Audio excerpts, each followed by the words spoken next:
Hi gorgeous, how are you guys doing? Welcome back to my YouTube channel. My name is Jane. I'm a Nigerian YouTuber based in Benin City, Edo State, Nigeria. If it's your first time seeing my video, thank you so much for clicking. Please consider subscribing to my YouTube channel. Turn on the bell notification to be notified anytime I post a new video. If you're a returning subscriber, thank you so much. I really appreciate. Okay, thank you for always coming back to watch my video. All right. That being said, let's get right into the video. So guys, in today's video I'll be talking about I'll be talking about a particular thing that happened to me while growing up. By the title of this video, you must already know what I'm about to talk about, but let's get started. Okay, so i was almost I was almost raped while growing up as a teenager. So when I was growing up as a teenager, in my first year as a teenager, I was just 12 years old when this thing happened. So I was living with my uncle then in Lagos State, Nigeria. Then then I was living with my uncle. So as I was living with him then in Lagos, my uncle's wife and that brother was also living with us as well. So we all were living together until a time came when this guy started acting funny and started acting somehow towards me. So earlier on, we were all living fine. Everything was perfectly okay.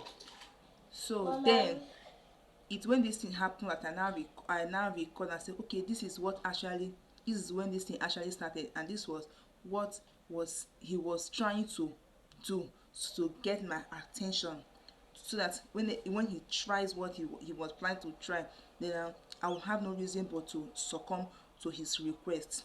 So but he will never requested for anything, but he was just wanted to get it all done without even asking for it. So this my auntie's brother was living with us. He was a full grown adult. As of then, he was more than 30 years. Yes, he was more than 30 years, and then I was just 12 years old. And by then, at the age of 12, I had already started seeing my monthly cycle. So this guy was living with us, was living with my uncle. So then when he moved to Lagos, he was already done with uni when he moved to Lagos. So he came to Lagos just for his NYSC. That's what that brought him to Lagos. And after his NYSC, he had to stay back and look for a job. That was how he started staying with us in Lagos. So then this guy was good. I won't say he's bad. He was good to me. Then he will go out, he's coming back, he will get things, he will get snacks on his way back. He will share with me and his sister's children. And that was how he was doing until a day came. He started, when he buy things and come, he share for everybody. At the end of the day, he will still come and give me extra when I'm all alone. So this thing keep happening. I didn't know what his intention was. I was just feeling that he was just being nice.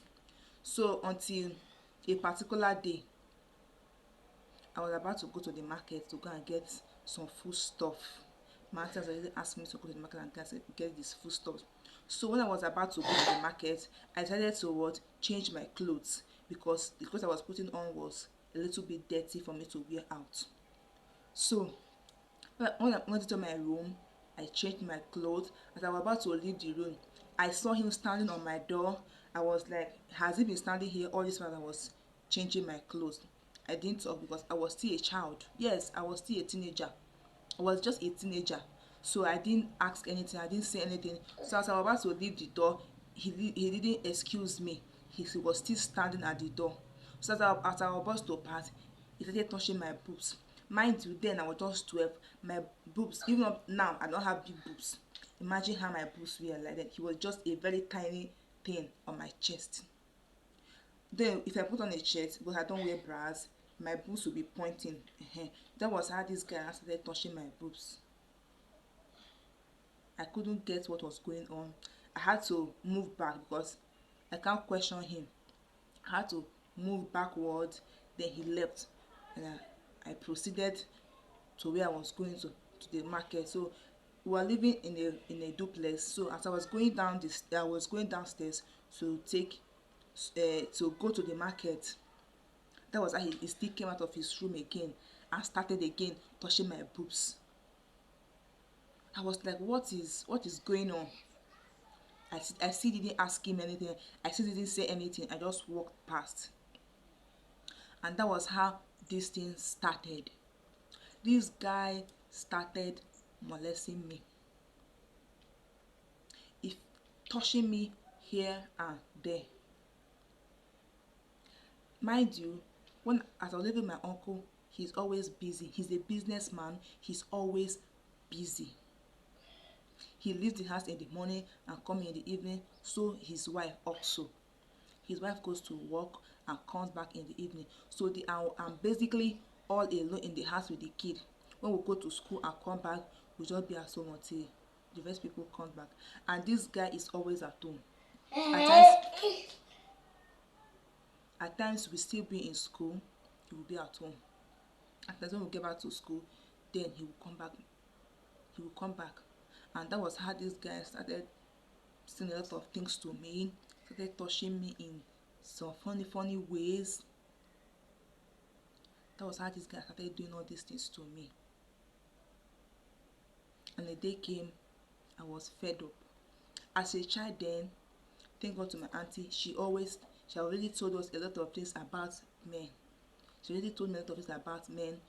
If a man does this to you, don't let him do this. If he does this, report and all of that. So she already taught me all these things while I was with her. So when his brother started doing this to me, I had no choice then. I had to warn him. I didn't want him as in physically. I had to put it down on a paper. I write it down on a paper and I dropped it inside his room, telling him to stop, to quit what he's doing to me. If not, I'm going to report him to his sister and to my uncle. And that was how I dropped the letter inside his room. And when he came back, he saw it. He came to meet me and started apologizing to me that I should forgive him, that he doesn't know what has came over him, he doesn't know what he was doing and all of that. I said okay, I forgave him and we moved on. It's not even up to 2 weeks, this guy started again, touching me in my sensitive areas, telling me a lot of things, promising me a lot of things, saying a lot of things that are ridiculous. And that's when I fed up. I had to report him to his sister, my auntie. I told her, look at what is going on when you're not around. Look at what your brother is doing to me. All he has not done is just to penetrate inside of me, but every other thing he has been touching me here and there. And my auntie was wowed. Then she said to me that I shouldn't worry, that she wants to catch him red-handed. She wants to catch him red-handed because that her spirit, while she's at work, her spirit have been telling her that things like this might be happening in this house, at home. And that was that she told me I shouldn't worry, I should pretend as if I've not told her anything, that she wants to catch him red-handed. And that was how we continued. Every night, this guy will sneak into my room.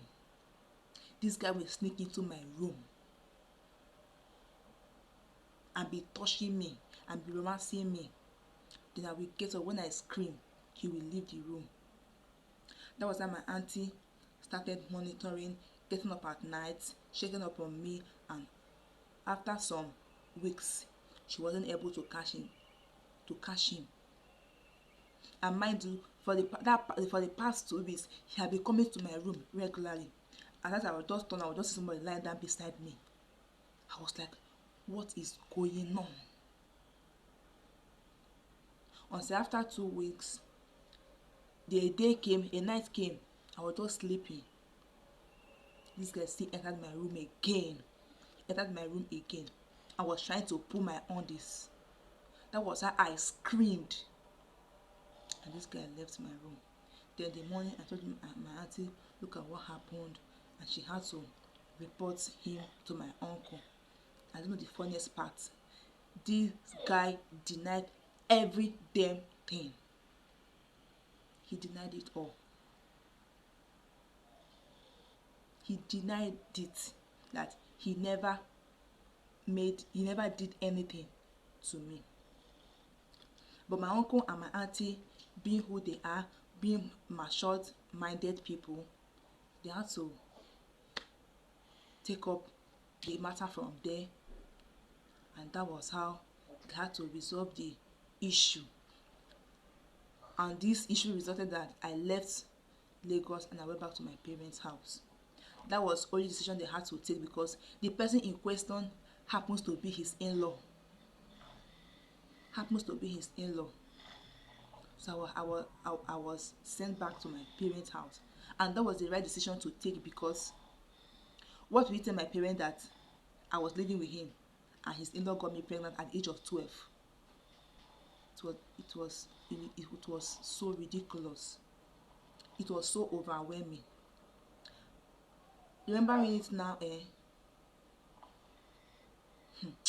thank God that it ended the way it did. What if this guy has succeeded raping me? Maybe gotten me pregnant at the same time. My life would have been shattered. A full grown man marrying a teenager. Even if he was forced to marry me, what would my life become of at the age of 12? Raising a child. That was how I escaped rape. This happened under the same roof. I'm living under the same roof with him. And this was how I escaped rape. So me bringing this story here is basically to help someone, teenagers out there, ladies out there. When you are going through stuff like this, please speak up, speak out. Don't keep it to yourself. Even when you are being threatened at the process, please speak up. Tell somebody. Don't keep it to yourself. Tell somebody. Because when you speak out, you get help. If I hadn't talked to my auntie about this, maybe this guy would have succeeded in raping me and he will still deny it. And what is my auntie going to do? What is she going to do? Is she going to kill her brother? No. I'll be the one bearing the consequences of someone else's action and interior motive. Someone else's wickedness. At that age, I was just 12 and he was more than 30 years old. What do I know? But just take the grace of God. And parents, please lecture your children about this. Build a cordial relationship with your daughters. Let them have that mind to always to tell you what is going on in their lives. Let them always open up to you. Ladies, teenagers, please speak out. On a daily basis, we hear about rapes here and there. And all this happened because the ladies, the teenagers, they couldn't speak out. They were afraid, or by the threats of their victims, they would threaten them. Say, if you tell anybody, I'm going to kill you. They will not kill you. Say something. Maybe you are living with somebody, they're not listening to you. Go to the police station and report. For your own sake. For your own sake. So guys, this is my story, and this was how I escaped rape, to the glory of God. And also thank my uncle and my auntie. They played a good role in saving me from this unfortunate thing that would have happened to me. Yes, while you don't know, I enjoyed a lot of privileges, but my dignity, my life is worth more than that. So guys, if you enjoyed up to this moment, if you watched up to this moment, Thank you so much, and I believe you enjoy watching this video and you learned one or two things from this video. Please send this video to people that need to see this video. Please share this video to people that need to see them, to encourage someone to always to speak up. Okay, please let me know your thoughts in the comment section. Okay, please, if you're yet to subscribe, please subscribe to my YouTube channel. Please, I beg you, please subscribe to my YouTube channel. Please give this video a massive thumbs up. Okay, and I will see you guys in my next one. Bye bye.